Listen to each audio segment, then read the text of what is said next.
तो गॉस के नियम से कूलम का नियम प्रूफ करना है कि गॉस के नियम से हमें कूलम का नियम निकालना है। तो चलिए बड़ा आसान है, ज्यादा जो इसमें मुश्किल कोई भी चीज नहीं है। तो सबसे पहला देखिए, दो चीज याद रखना है कि विद्युत फ्लक्स की परिभाषा जो फाइ बराबर होता है ई एस।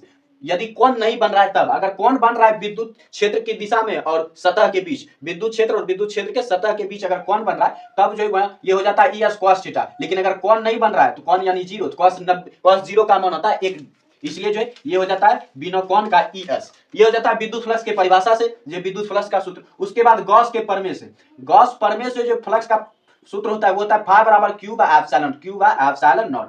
यहां पर देखिए ई एस जो एस क्या है, क्षेत्रफल, संपूर्ण पृष्ठीय क्षेत्रफल। हमने गोला लिया और गोला का संपूर्ण पृष्ठीय क्षेत्रफल होता है 4 पाई आर स्क्वायर। इस तरह से ये हो जाएगा 4 ई गुना 4 पाई आर स्क्वायर। एस के बदले हो जाएगा 4 पाई आर स्क्वायर, क्योंकि एस क्या है, एस गॉसीय सतह का जो संपूर्ण पृष्ठीय क्षेत्रफल है और गोला का जो संपूर्ण पृष्ठीय क्षेत्रफल होता है 4 पाई आर स्क्वायर होता है। इस तरह से ये समीकरण 1 हो गया और इसको मान लेते हैं हम समीकरण 2। तो अब जो समीकरण 1 और 2 से, समीकरण 1 और 2 से जो हमको मिलेगा वो मिलेगा ई गुना 4 पाई आर स्क्वायर बराबर क्यू बाय एप्सिलॉन नॉट। और यहां पर जो मान लेते हैं पी पर एक आवेश है क्यू नॉट, क्योंकि कूलम का नियम सत्यापन के लिए या कूलम नियम दो आवेशों के बीच लगता है। एक आवेश ओ बिंदु पर है तो एक आवेश मान लेते हैं पी बिंदु पर है, इसलिए ये क्यू आवेश के लिए इतना विद्युत क्षेत्र की तीव्रता है। तो अब हो जाएगा ई बराबर 1/4 pi epsilon nought into q by r square, क्योंकि ये साइड चेंज करेगा तो ये इधर गुना में इधर आके भाग में आ जाएगा। अब देखिए, अब जो है पी बिंदु पर जो, अगर ई बी बिंदु पर विद्युत क्षेत्र की तीव्रता कितनी होती है तो वो होती है ई बराबर F by q nought.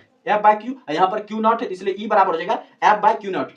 P बिंदु पर जो आवेश की विद्युत क्षेत्र की तीव्रता जो आरोपित हो रही है एफ बाय क्यू नॉट हो रही है, क्योंकि ई बराबर होता है एफ बाय क्यू। ई बराबर क्या होता है, एफ बाय क्यू होता है। इस तरह से हो जाएगा अब ये 1/4 pi epsilon nought into q by r square. अब देखिए क्यू नॉट इधर है, गुना भाग में इधर जाएगा तो साइड चेंज हो जाएगा, ये चला जाएगा गुना में। इस तरह से एफ बराबर जो हमको प्राप्त होगा 1/4 pi epsilon nought into q by r square गुना क्यू नॉट। इस तरह से जो एफ बराबर लिख सकते हैं 1/4 pi epsilon nought into q nought by r square. और यही तो है कूलम का नियम जो कि हमने प्रूफ कर दिया। तो इस सब को प्रूफ करने से पहले आपको भाषा लिखना होता है, चित्र देखकर आप भाषा लिख सकते हैं। माना कि हमने ओ बिंदु लिया जिस पर प्लस क्यू आवेश है, उससे आर दूरी पर एक बिंदु है पी बिंदु पर क्यू नॉट आवेश है और दोनों के बीच बल लग रहा है एफ, और जो है हमने आर को त्रिज्या मानकर एक गॉसीय सतह एस बनाया। तो इस तरह से आप भाषा बना सकते हैं।